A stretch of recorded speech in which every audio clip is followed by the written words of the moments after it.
So the work is all funded by Macmillan Cancer Support, the UK cancer charity, and our relationship with them started back in about 2014. So they commissioned us to do two studies. One was to look at the needs of carers of people affected by cancer, and the other was to look at the social care needs of people affected by cancer. So those two studies really developed into the current work that we're doing at the moment.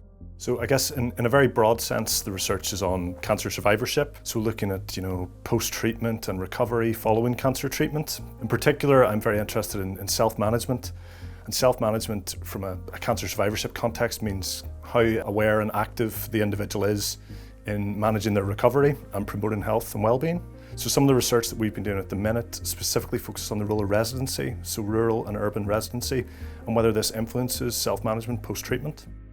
It's a mixed method study, so we used quantitative and qualitative methods. So the quantitative side of things, we used a self-completion postal questionnaire. We also have a project steering group, so we have senior cancer nurses on that group. We have other academics from other universities with expertise in psycho-oncology. We have people who have a personal experience with cancer.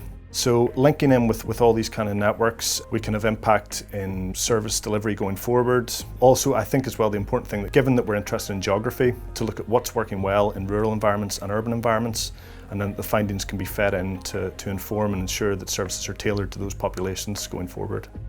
So I guess my job as a researcher is just to make sure that information is put to good use and can improve services for people in the long term.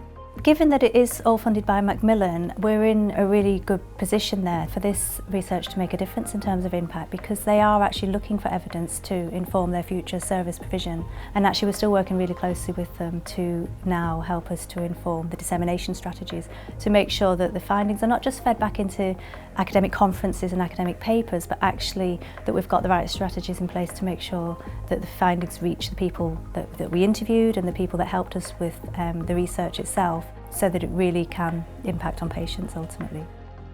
It's been amazing the extent to which people have come forward and agreed to be interviewed, and I think it's a real privilege to be part of that.